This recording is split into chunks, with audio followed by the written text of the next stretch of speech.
ये? Sorry sir. क्या sorry? ये क्या डांस करने की जगह है?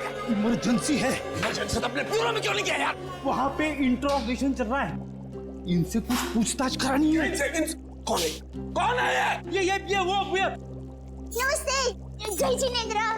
मैं हूँ दया टप्पू के पापा गड़ा। अरे फ्रेंडी भाई, ये आप लोगों का किचन है? मुझे तो अभी पता चला। और ये जामुनी रंग है, मतलब ये दराक, हाँ ये अनार का जूस है। और ये पीला मतलब ये मौसमी का जूस है। पर आप जूस को गर्म क्यों कर रहे हैं? सूप बना रहे हैं? और आप शेफ हैं?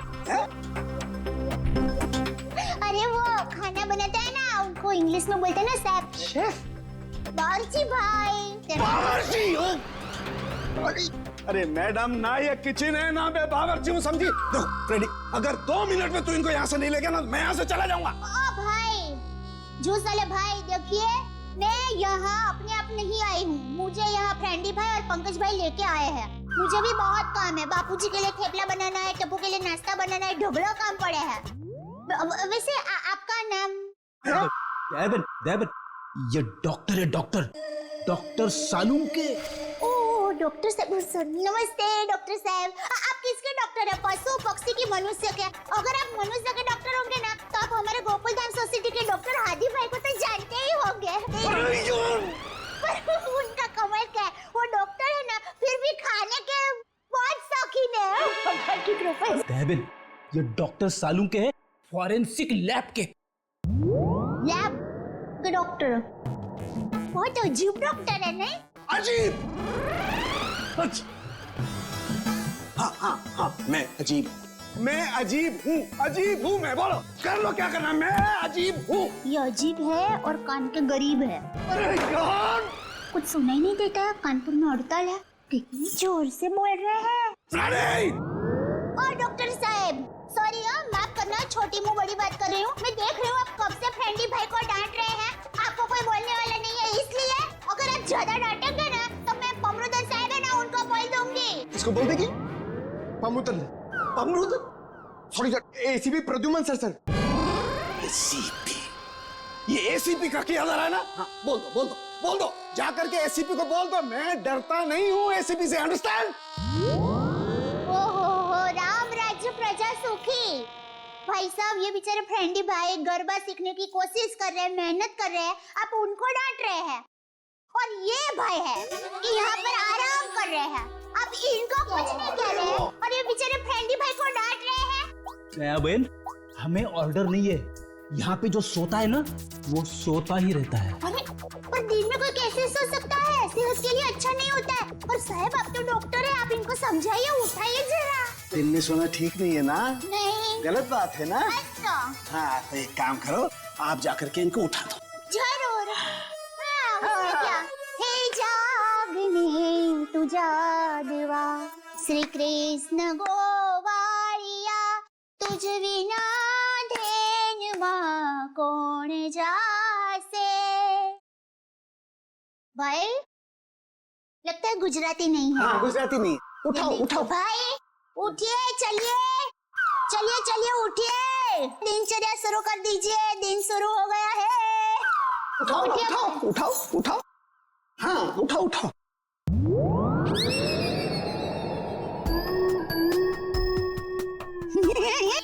अरे ये भाई आंखें खुली रख के सो गए हैं।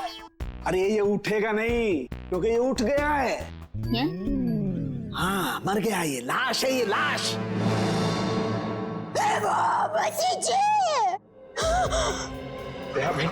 रहने दो, ये तो संसार का नियम है, जो एक बार आया है उसे जाना भी है। अरे तो यार, इन्हें भी जाना है, इन्हें भी ले जा यार, तू ले जा इन्हें, ले जा।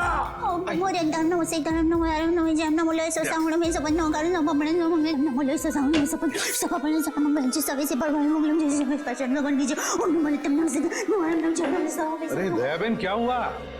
भगवान की सालूम के ने कुछ नहीं,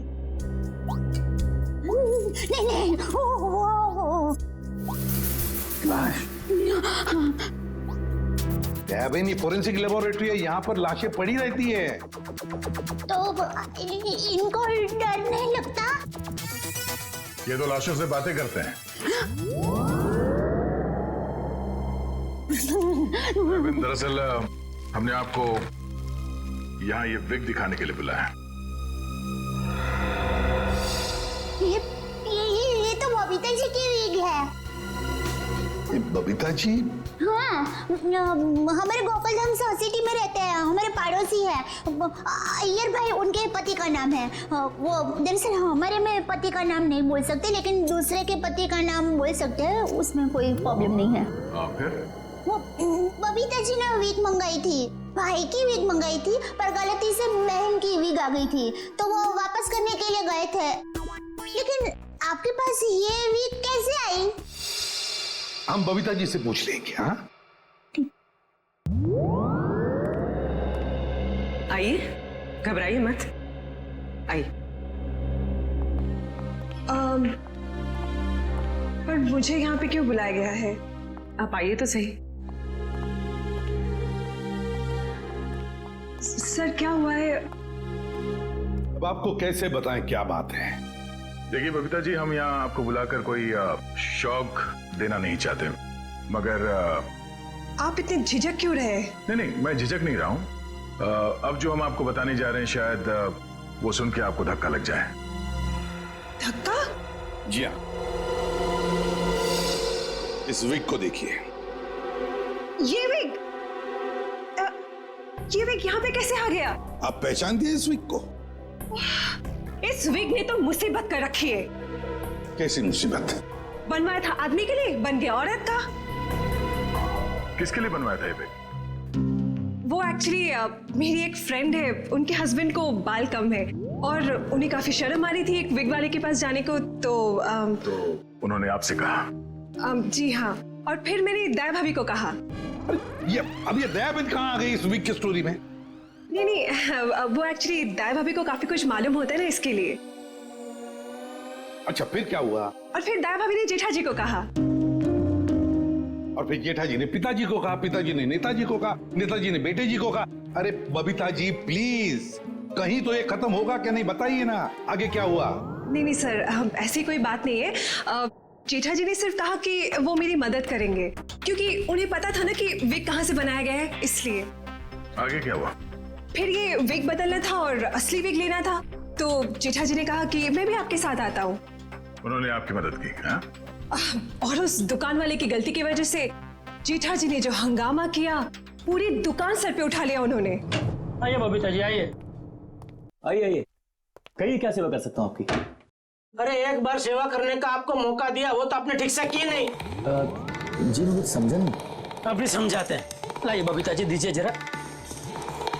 एक सेकंड, किधर से खोलता है ये? मिल गया। थैंक यू, ये लीजिए। ये किधर क्या है? ये क्या है? ये विग है सर। अरे विग है वो तो बराबर है, लेकिन लेडीज विग है, देखो जरा ध्यान से। हाँ सर, ये लेडीज विग है। तो ये लेडीज विग क्यों है? क्योंकि सर ये लेडीज विग है। अरे एक मिनट जेठा जी, एक मिनट। देखिए भाई साहब, हमने एक जेंट्स विग का ऑर्डर दिया था और ये गलती से लेडीज विग आ गया है, सो आप कुछ इसका। वाह वाह बबीता जी, अब कितनी अच्छी हैं, अब इतनी अच्छी क्यों हैं? इनकी वजह से आपको इतनी तकलीफ हुई, फिर भी आप इनके साथ कितनी नम्रता से बात कर रहे हैं। लेकिन हमारे देश में नम्रता काम नहीं करती, लातों के भूत बातों से नहीं मानते। देखिए भाई साहब, ये लात बात मत मारिए। अरे लात क्या, तुमको तो हवालात मारने की जरूरत, मेरा मतलब है हवालात में डालने की जरूरत है। पता है आपकी वजह से इनको कितनी तकलीफ हुई। अरे भाई साहब, क्या हुआ, कैसी तकलीफ बताइए तो। अच्छा बताते। इन्होंने अपनी एक दोस्त के पति के लिए जेंट्स विग का ऑर्डर आपको दिया था, लेकिन आप लोगों ने पता नहीं क्यों जेंट्स विग के बदले लेडीज विग बना के भेज दी, और इनके दोस्त के पति भी बेचारे जल्दी जल्दी में ये लेडीज विग पहन के अपनी ही दी हुई पार्टी में पहुंच गए शानो शौकत से, और पूरी पार्टी में सब लोग उनको देख के हंसा हंस करने लगे। जेठा जी हो गई हंसा हंस हो गई। सब लोग कहने लगे, अरे वाह वाह वाह, पहली बार हमने दाढ़ी मूंछ वाली लड़की देखी भाई साहब। आपकी वजह से ये तकलीफ हुई उनको, और उनकी वजह से इनको तकलीफ हुई, और इनकी वजह से मुझे तकलीफ हुई। सॉरी भाई साहब, गलती हो जाती कभी कभी इंसान से। सॉरी भाई साहब, हो जाती है गलती कभी कभी, बस इतना बोल दिया, बात खत्म है, बात खत्म, बस हो गई गलती। ये नहीं चलेगा, नहीं चलेगा ये। देखिए भाई साहब, आप जरा आवाज नीचे करके बात करिए प्लीज। नहीं होगी मेरी आवाज नीचे, नहीं होगी। जेठा जी, one second, just relax and calm down, okay? Just a second. Okay भैया, it's okay, it happens. आप अभी एक काम कर दीजिए, ये विग हमें बदल के दे दीजिए प्लीज। हाँ, विग तो बदल के दीजिए और पैसे भी वापस दीजिए, फ्री में दीजिए विग। देखिए, पैसे के लिए आपको सेठ से बात करनी पड़ेगी। क्यों क्यों सेठ जैसा क्यों बात करनी पड़ेगी? गलती करो तुम और भुगते सेठ जी। सेठ लोग क्यों भुगते? पैसा तुमको ही देने पड़ेंगे। दो पैसे दो। देखिए भाई साहब, बहुत हो गया आपका। हाँ, अब ना आपको पैसा मिलेगा और ना विग मिलेगा। जाइए यहाँ से, और जो करना है कर लीजिए। तो छिलनी पटली में से की बात हो। One second, भैया प्लीज। नहीं नहीं बबीता जी, नहीं, इनके सामने गिड़गिड़ाने की कोई जरूरत नहीं है। पूरे मुंबई में क्या इनकी एक की विग की दुकान थोड़ी है, हजारों लाखों विग की दुकान है। हम वहां से ले लेंगे, कहीं ना कहीं से तो हमें विग मिल ही जाएगी बबीता जी। और अगर नहीं मिलेगी बबीता जी, तो मैं अपने बाल काट के उसकी विग बना के आपके चरणों में अर्पण कर दूंगा। जीजा जी, it's okay. Yeah, okay. यहाँ से अभी विग तो क्या, विग क्या बाल भी नहीं लेंगे। चलिए आइए बबीता जी, आइए। अरे आइए बबीता जी, आइए। बढ़िया, मैं बढ़िया एक 5 स्टार विग की दुकान में लेकर जाता हूँ। ये कोई विग की दुकान है? जेठा भाई ने विग वाले के नाक में दम कर दिया। नहीं सर, पर हाँ, नाक में दम करने की कोशिश की। मतलब नाक में दम नहीं हुआ? नहीं सर, पर सर उन दोनों के बीच में बहुत बहुत ज्यादा बहस हुई। पर जेठा जी भी हार मानने वाले में से तो है नहीं। बबीता जी प्लीज प्लीज, एक मिनट। अरे कहीं पर तो आपके इस महाभारत की समाप्ति होगी। हाँ सर, उस दुकान वाले ने फिर बहुत रूडली जेठा जी को कहा कि अगर आपको इतनी जल्दी है तो आप खुद जाके विग बदल लो। समझ में नहीं आ रहा था सर। विग वाले ने जेठा भाई से कहा कि असली विग यानी बबीता जी वाली विग जिस आदमी के पास है, जेठा भाई उस आदमी के पास जाए और उस विग की अदला बदली कर ले। अच्छा, मतलब जेठा भाई ये औरत वाला विग लेकर उस आदमी के पास गए जी, अदला बदली करने के लिए। जी जी। और आप भी गई होंगी उनके साथ? नहीं सर, मैं नहीं गई थी। आप नहीं गई थी? अरे ये तो बहुत अच्छा हुआ। आप जा सकती हैं, आगे की कहानी हम जेठा जी से पूछेंगे। पर सर, आप लोग ये क्यों पूछ रहे हो? हुआ क्या है? बबीता जी, खून हुआ है। खून? जरा इस पर्ची पे देखिए, ये आपके लिए तो नहीं लिखा कहीं?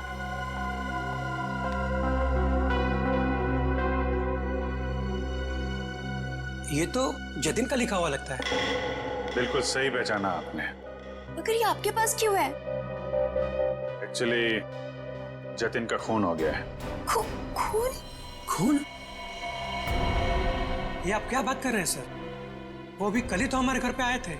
और कल ही खंडाला रोड पर उनका खून हो गया, आपके घर से निकलने के बाद। कहीं आप लोग हम पर तो शक नहीं कर रहे? क्या करें, हमारा काम ही कुछ ऐसा है। शक से शुरुआत करते हैं और सबूत तक पहुंचते हैं। लेकिन हम क्यों मारेंगे उनको sir?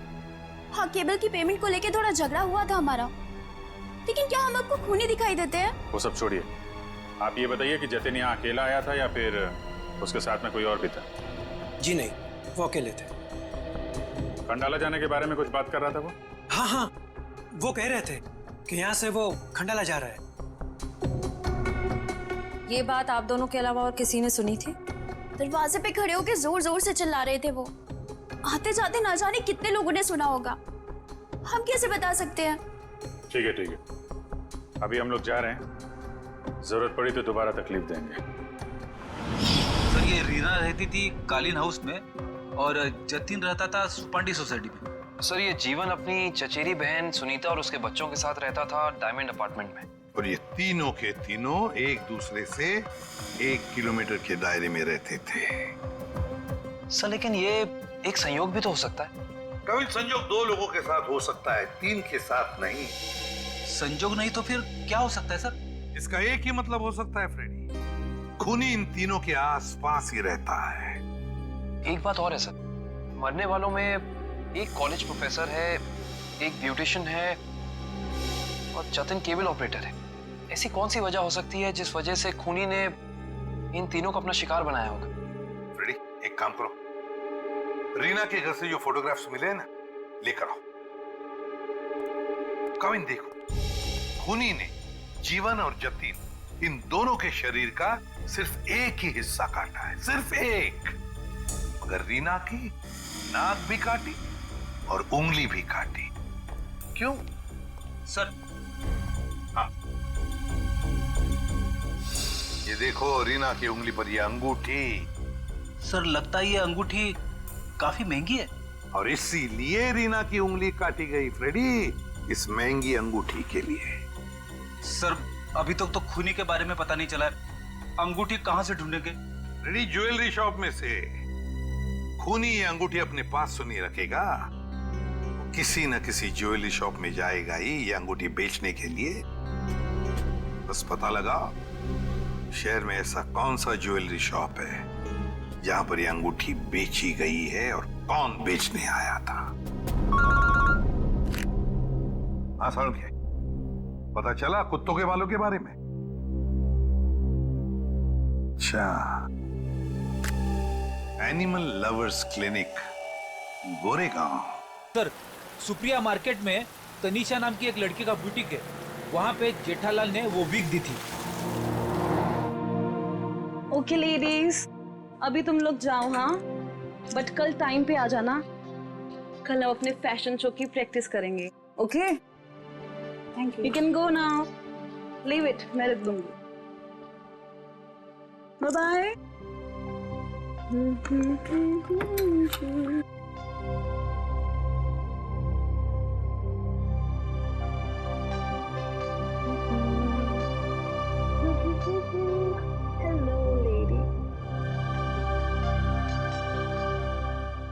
Bye, bye, bye.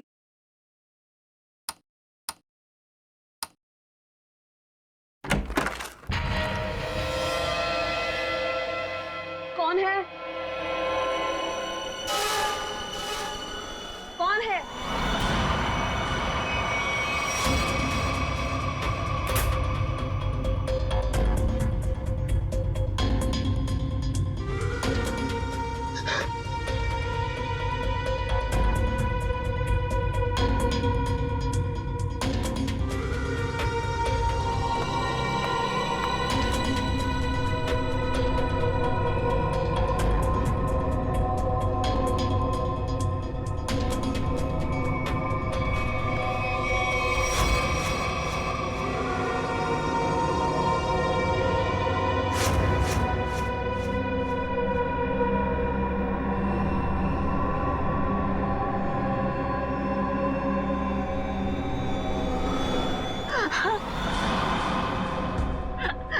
Please मुझे छोड़ दो, मैंने तुम्हारा क्या बिगाड़ा है?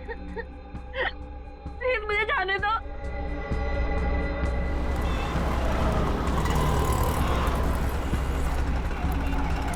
सर वो रहा तनीषा का बुटीक। प्लीज छोड़ दो।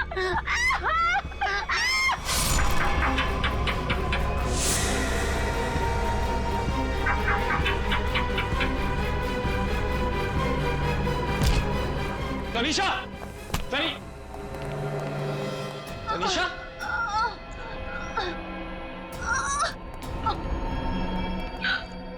एम्बुलेंस बुलाइए जल्दी। संभाल के।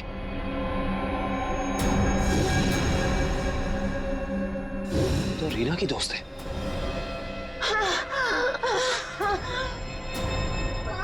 आखिर इस सब के पीछे है कौन? सीआईडी जी, कहिए क्या मदद कर सकता हूं मैं? डॉक्टर साहब, हम एक खूनी की तलाश कर रहे हैं जिसने 3 खून किए हैं। उसके कपड़ों से हमें कुछ ऐसे क्रॉस ब्रीड कुत्तों के बाल मिले हैं जिसका डीएनए आपके यहाँ इलाज कराने वाले कुत्तों के डीएनए से मैच करता है। यहाँ हर रोज सैकड़ों लोग अपने कुत्तों के इलाज के लिए आते हैं। अब किसका बाल मिला है हम कैसे बता सकते हैं? कुत्तों का छोड़िए, हमें वो आदमी चाहिए जिसने खून किए। Sir, we are dog lovers. कुत्तों से इतना प्यार करते हैं, इंसान को कैसे मार सकते हैं? ये तो फिंगरप्रिंट्स लेने के बाद ही पता चलेगा। फिंगरप्रिंट्स? जी हाँ, जतिन नाम का आदमी जिसका खून हो चुका है, उसकी गाड़ी पर से हमें खूनी के फिंगरप्रिंट्स मिले। तो डॉक्टर साहब, हम आपके और आपके स्टाफ के फिंगरप्रिंट्स के साथ उस फिंगरप्रिंट को मैच करना चाहते हैं। Please cooperate.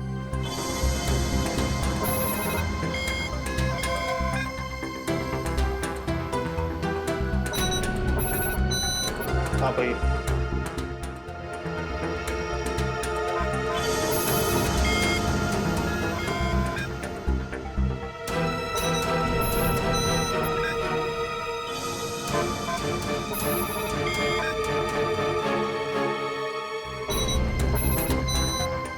आप आइए।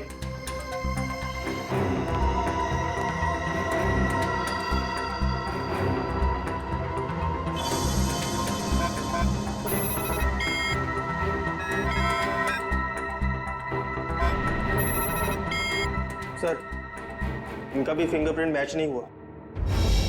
Thank God. मैं तो डरा हुआ था कि अरे कुछ किया ही नहीं तो डर किस बात का? डॉक्टर साहब, हमें आपकी एक और मदद चाहिए। जी। हमें आपके उन सारे क्लाइंट्स के नाम और पते चाहिए जो अपने क्रॉस ब्रीड कुत्तों को यहाँ आपकी क्लिनिक में इलाज कराने के लिए लाते हैं। श्योर। हेलो, हाँ बस आधे घंटे में पहुंच रहा हूँ। आई नो सब मेरा वेट कर रहे हैं। मैं जल्दी से जल्दी आने की कोशिश करता हूँ। ओके बाय, रखता हूँ।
खूनी बहुत ही निर्दयी रहा होगा। कोई खूनी कभी रहमदिल हो ही नहीं सकता पूर्वी, मगर एक खूनी दिमागी तौर पर बीमार लगता है। जान से मार दिया और इसका हाथ भी काट दिया।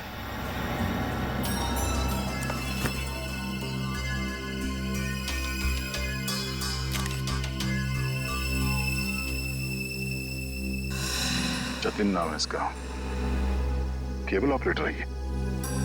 पर लगता है कहीं जा रहा होगा और रास्ते में ये सब हो गया।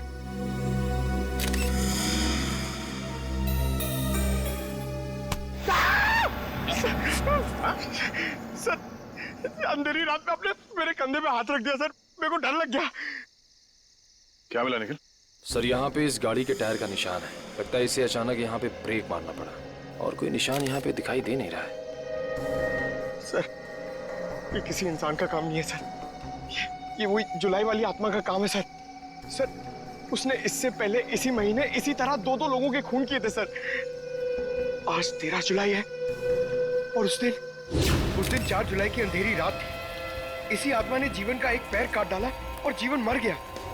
किसी ने खूनी को नहीं देखा।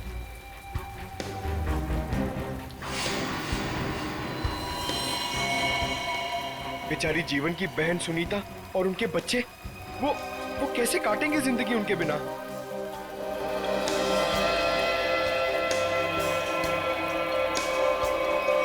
और वो पार्लर वाली औरत, उसकी नाक और उंगली काट ली और किसी ने नहीं देखा उस आत्मा को। वो भी इसी खूनी आत्मा के हाथों मारी गई 5 जुलाई की रात को इसी तरह। लेकिन किसी ने तो देखा होगा खूनी को। नहीं सर, हमने कुछ नहीं देखा। जब तक हम अंदर आए रीना मर चुकी थी। ये कोई आत्मा का खेल नहीं है, ये किसी खूनी इंसान के बिगड़े हुए दिमाग का खेल है जो इसे आत्मा का किया साबित करना चाहता है। पूर्वी, इस कार को अच्छी तरह से चेक करो। जितने भी उंगलियों के निशान है सब उठा लो। और तुम सब आसपास देखो, देखो कुछ मिलता है क्या।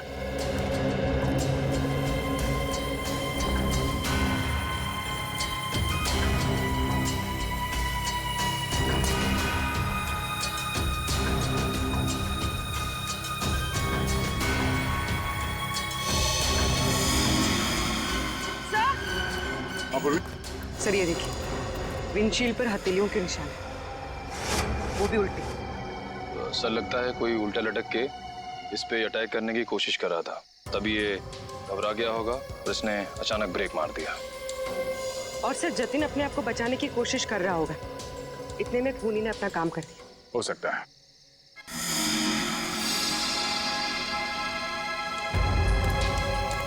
कुछ और भी हो सकता है। ये देखो,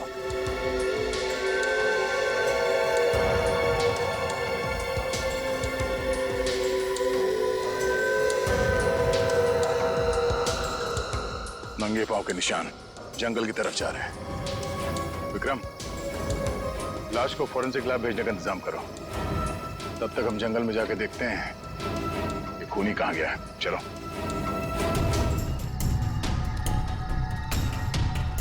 सर, हम लोग और कितना आगे जाएंगे सर? जहां तक सुराग नहीं मिल जाते वहां तक। सर, अगर यहाँ सुराग हो ही नहीं तो? और अगर सुराग यहीं पे हो तो? हाँ? पूर्वी, तुम इस तरफ देखना।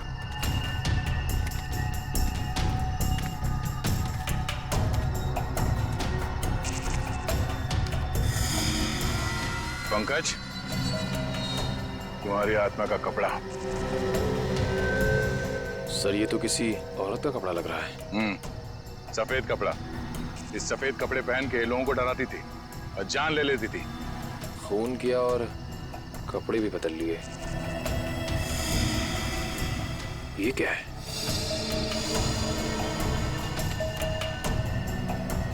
अरे ये क्या, मरा हुआ चूहा? अरे चूहा नहीं है पंकज, विग है। सर शायद उसी खूनी औरत का होगा। सर ये देखिए, लगता है खूनी ने अपने खून भरे हाथ पहुंच कर ये कपड़ा यहां फेंक दिया। गुनहगार कितना भी होशियार क्यों ना हो, कोई ना कोई गलती जरूर करता है।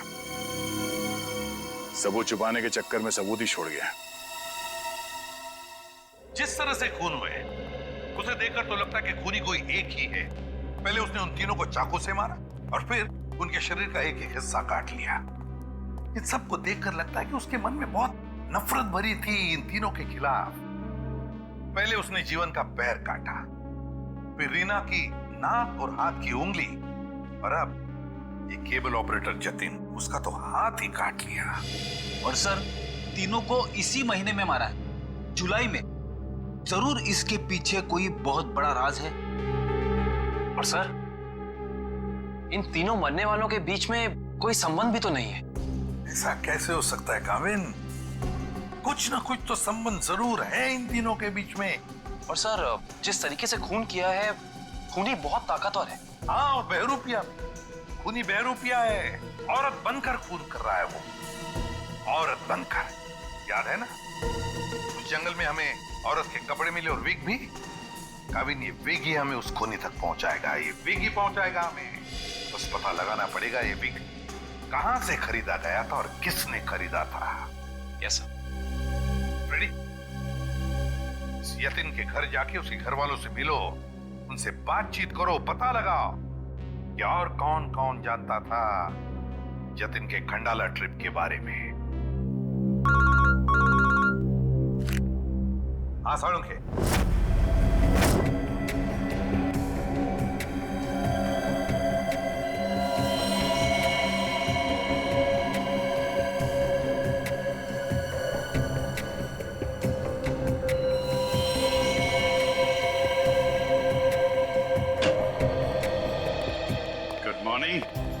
Good morning. आपको भी good morning sir. Good morning. तो ये जतिन की लाश देख के कुछ पता चला घाव के बारे में? हाँ, जतन का हाथ काटने के लिए जिस तरह का हथियार इस्तेमाल किया गया था, ठीक उसी तरह का हथियार जीवन और रीना के लिए किया गया था। इसका मतलब सर कम से कम ये तो पता चला कौन से हथियार से इन सबका खून किया गया, जो इन सारे केसेस को जोड़ता है। अरे कौन सा हथियार नहीं यार, किस तरीके का हथियार है ये पता चला। सालून के साहब, किस तरीके का हथियार है? देखो, इन तीनों को चाकू के वार से मारा गया है। घाव काफी गहरे हैं, इससे पता चलता है कि खूनी बहुत ताकतवर है, उसने बहुत ताकत के साथ वार किया है। खूनी का काम करने का तरीका कुछ ऐसा है कि पहले तो वो चाकू से लोगों की जान लेता है और फिर उसके बाद बड़े इत्मीनान से बैठकर आरी से मरने वाले के अंगों को काट करके अलग करता है। कोई दिमागी रूप से बीमार आदमी लगता है, साइकोपैथ। और हाँ, ये देखो, जानते हो क्या है भाई साहब? ये कुत्ते का बाल है। जो कपड़े मिले थे ना आपको जंगल में से, उन कपड़ों पर से मुझे कई अलग अलग किस्म के कुत्तों के बाल मिले हैं। ये देखो, क्रॉस ब्रीड कुत्ते, लैब्राडोर, हाउंड, डाल्मेशियंस, ये सब। सर, लगता है ये खूनी कुत्तों का प्रेमी है। हाँ, लेकिन है कौन ये? कुत्ता पालने वाला, कुत्ते के बारे में जानकारी रखने वाला, या फिर कुत्ते के सलून वाला?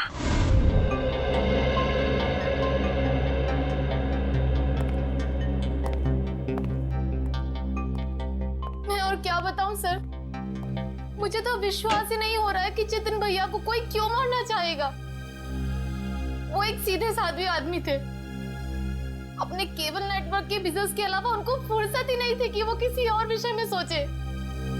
अच्छा, आपके अलावा और कौन जानता था कि जतिन खंडाला जाने वाले?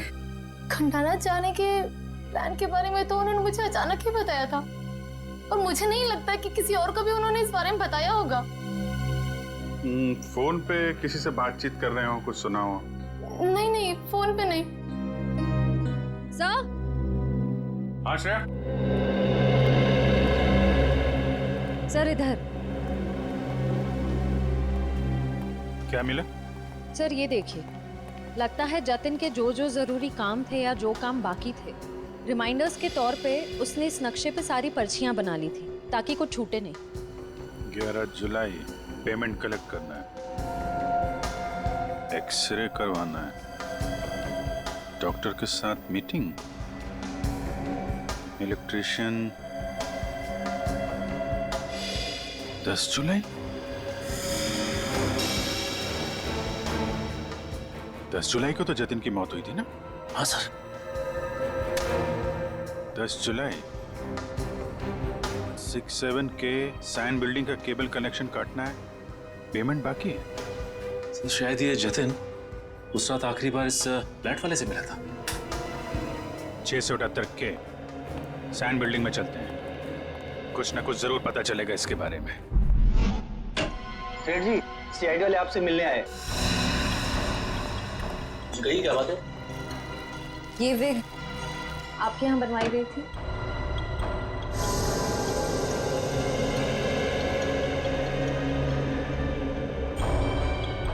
जी हाँ, ये हमारे यहाँ था। किसने बनवाई थी? क्या बात है, कुछ गंभीर मामला लग रहा है। मामला वाकई गंभीर है।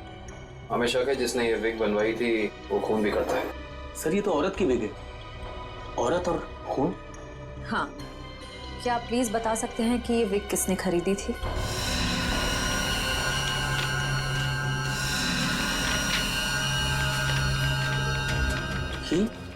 क्या हुआ? सर, ये खूनी नहीं हो सकती सर। ये खूनी हो सकती है या नहीं वो हम तय करेंगे। लाइए। क्या वजह? गोकुल धाम की तरह में।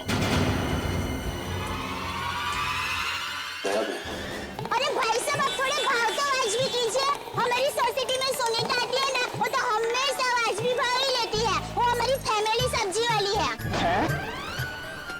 अरे भाई, बस आपका नहीं और मेरा नहीं, इससे 25 रुपए रखो।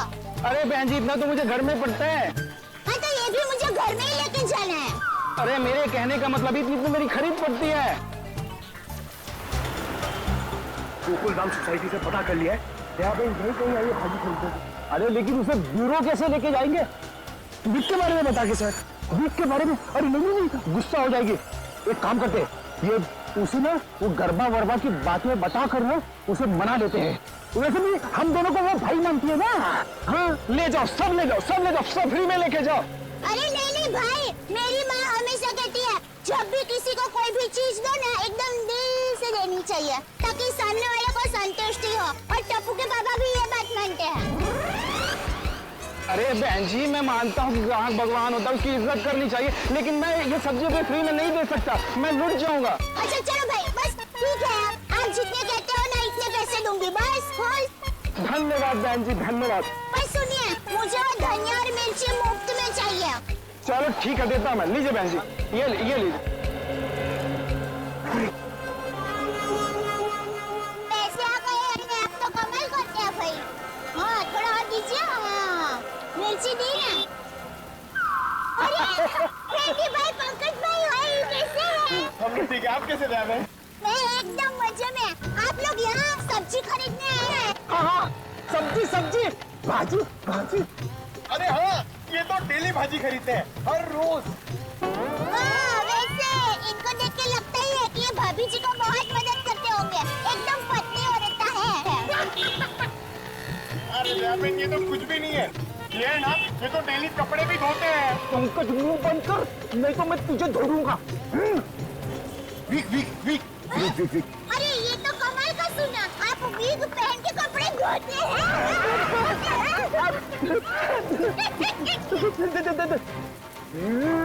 गरबा। अरे ये तो और भी नया सुना, आप वीक पहन के गरबा करते कपड़े धोते हैं। हाँ दयानंद, मैं हर काम ना गरबा खेलते करता हूँ। ये देखो। अरे फ्रेंडी भाई, अभी थोड़े दिन पहले तो आपको सिखाया था, आपको जरा ठीक तरह से नहीं आ रहा है। अरे दयाबेन, लगता है ये भूल गए, इन्हें जरा गरबा करना सिखाओ ना। अभी यहाँ अर्जेंट है। हाँ ठीक है, सीरी भाइयों का काम नहीं रुकना चाहिए। देखिए, हम लोग यहाँ रास्ते में गरबा करेंगे ना तो एक्सीडेंट हो जाएगा। गरबा करने के लिए थोड़ी जगह होनी बहुत जरूरी है। दयाबेन, टेंशन लेने की जरूरत नहीं है, फ्रेडी के पास है कैसी जगह। सर, रीना की अंगूठी की डिजाइन हमने सारे ज्वेलर्स को भेजी थी, सिर्फ इस सलोरा ज्वेलर्स ने पहचान की है। और श्रेया, ताज्जुब की बात तो ये है कि एक साधारण सी अंगूठी के लिए खूनी ने रीना की उंगली काट दी। आइए सर, क्या देखना चाहेंगे आप लोग? हम सीआईडी से, हमने ही आपको कॉल किया था। ओह हाँ, आप लोग किसी लड़की की अंगूठी के बारे में जानना चाहते हैं? जी हाँ, इशिता। इसी डिजाइन की कॉपी हमने आपको भेजी थी और इसी लड़की की वो अंगूठी है, रीना नाम है उसका। अंगूठी तो यही है, मगर ये अंगूठी मैंने किसी और के ऑर्डर पे बनाई थी। तो फिर किसके ऑर्डर से बनाई थी? देखिए, किसी का खून हुआ है, प्लीज। हाँ बताता हूँ।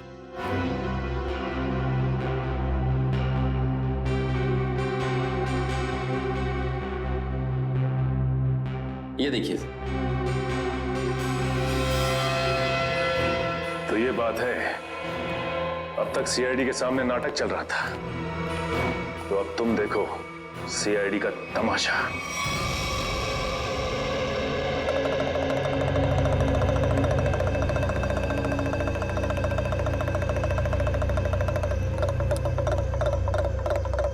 मेहरबान साहिबान, कदरदान, लाले दी जान, जल्दी आइए जल्दी। आपके सामने एक तमाशा पेश करने वाले हैं हम लोग। एक ऐसा तमाशा जो सच्ची घटना पे आधारित है, एक ऐसा तमाशा जिसे देख के आपके होश उड़ जाएंगे। जल्दी आइए मेहरबान साहिबान। अरे बहनों, भाइयों, दोस्तों, जल्दी आओ। छछूंदर के सिर पे चमेली का तेल, देखो रिश्तों का बनता बिगड़ता खेल। ये क्या है सर? ये आप लोग क्या कर रहे हैं? तमाशा, तमाशा। हम यहाँ आपके सामने एक तमाशा लेकर आए हैं। अच्छा लगे तो ताली बजाना, और पसंद ना आए तो जोरदार ताली बजाना, लेकिन ताली जरूर बजाना। तालियां।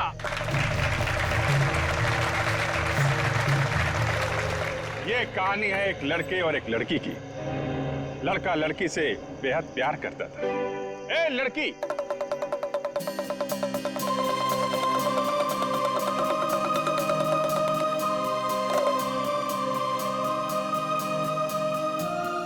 रीमा,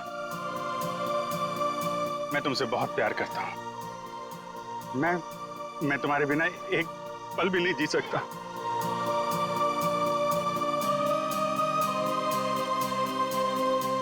सच्ची?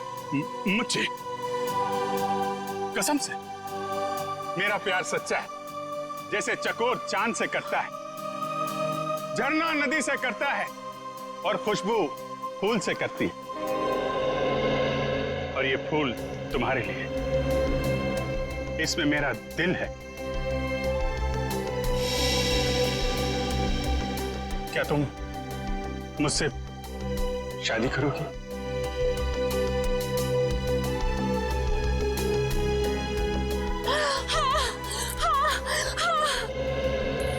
मैं तुमसे शादी करूंगी। मैं सिर्फ और सिर्फ तुम्हीं से शादी करूंगी। ये तुम्हारे लिए। शुक्रिया।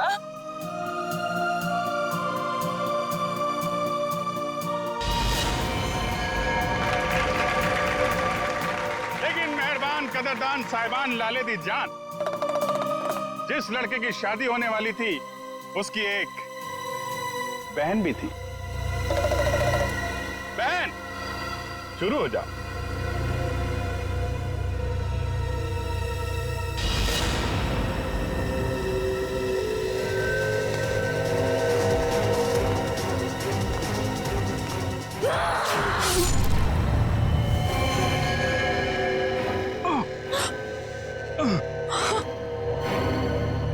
बहन, ये तूने क्या किया?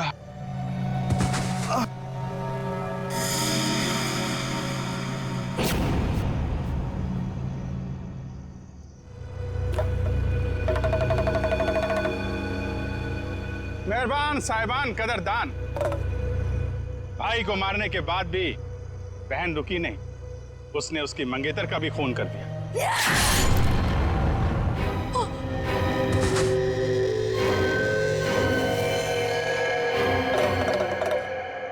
इन दोनों को मारने के बाद भी बहन का खूनी खेल बंद नहीं हुआ। अरे उठ जा, तेरा रोल खत्म हो गया, उठ जा। एक बेचारा निर्दोष राह चलते जा रहा था, इसे क्या मालूम कि वहां मौत उसका इंतजार कर रही है। जा भाई, मर जा।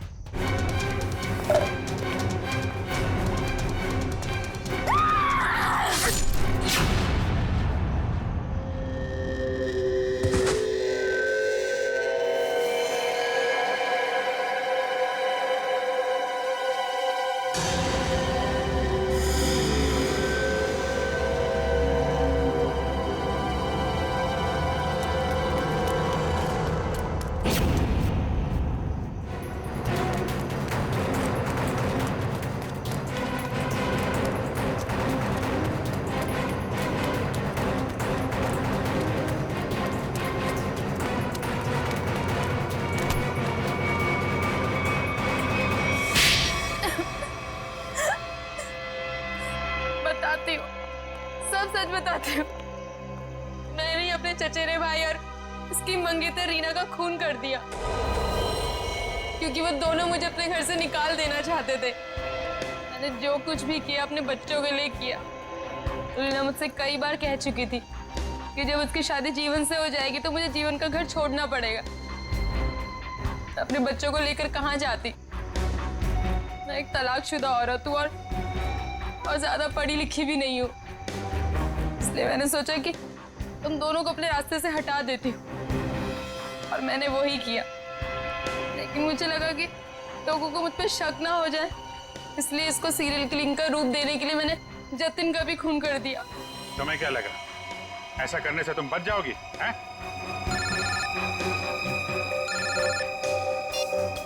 Hello, yes sir. हाँ सर। ALC क्लिनिक में तनीषा के साथ तुम ही जाती थी ना?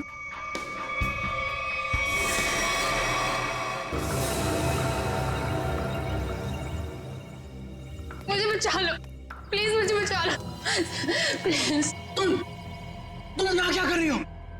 मैंने तुम्हें कितनी बार कहा है कि मेरा और तुम्हारा अब कोई लेना देना नहीं है। मैं बहुत खतरे में हूँ, मेरे पीछे सीआईडी लगी हुई है, प्लीज मुझे बचा लो। क्या? सीआईडी? मैं तुम्हारे हाथ जोड़ती हूँ, प्लीज मुझे बचा लो, मैं बहुत मुसीबत में हूँ।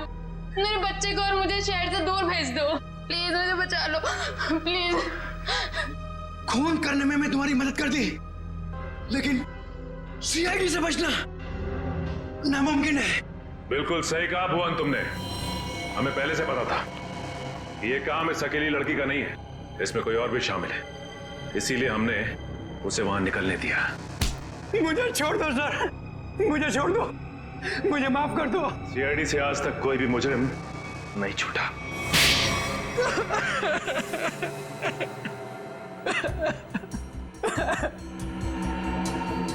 सर, मैं ये मजबूरी में कर रहा था, मेरे पास और कोई चारा नहीं था। ये मुझे ब्लैकमेल कर रही थी। मैं जिस कंपनी में एमडी था, सुनीता वहां क्लर्क के तौर पर काम कर रही थी। उसने मुझे कंपनी के 5 करोड़ रुपए गबन करते पकड़ लिया था। इसके पास मेरे खिलाफ पक्के सबूत थे। ये मुझे आसानी से 15 साल के लिए जेल भिजवा सकती थी। मैंने इसे रुपए देने चाहे, मगर इसने खून में मदद करने की शर्त रखी। या तो मैं इसकी मदद करता या जेल जाके मैं अपनी और महक की जिंदगी बर्बाद कर देता। उस दिन भी ये मेरे घर में मुझे धमकी दे रही थी। तभी जतिन ने डोरबेल बजाया। सोच क्या रहे हो तुम? अगर तुम्हें बचना है ना तो जो मैं कहती हूँ उसे मान लो। मैं और खून नहीं कर सकता। 5 करोड़ रुपए की चोरी की है तुमने, तो ठीक है, जेल की चक्की पीसने के लिए ना तैयार हो जाओ, नहीं तो भूखी मरेगी तुम्हारी ये प्यारी बीवी। धीरे बोलो। तो ठीक है, अपने दिलो दिमाग से ये पीछे हटने का ख्वाब ना निकाल दो, और एक और खून करना है तुमने। क्या? सुनीता ने हमें जतिन से लड़ते हुए देख लिया था और उसे जतिन के खंडाला जाने का प्लान पता था। और तुम दोनों ने मिलकर जतिन को मारने का प्लान बनाया है ना? हाँ, जीवन और रीना का खून को और उलझाने के लिए मुझे एक और शिकार की जरूरत थी। और तुम्हारा शिकार था बेचारा जतिन। जायदाद की लालच में तुमने 3-3 मासूम लोगों की जानें ली, 3-3 लोगों की जानें ली। और वो तुम, उसमें तुमने इसका साथ दिया। तुम भी उतने ही दोषी हो जितनी कि ये है। तुम दोनों को तो फांसी ही होगी, फांसी। एसीपी प्रद्युमन की विनती स्वीकार कर ली है कि सीआईडी टीम सुनीता के बच्चों की तब तक देखभाल करेगी जब तक वे बालिग नहीं हो जाते।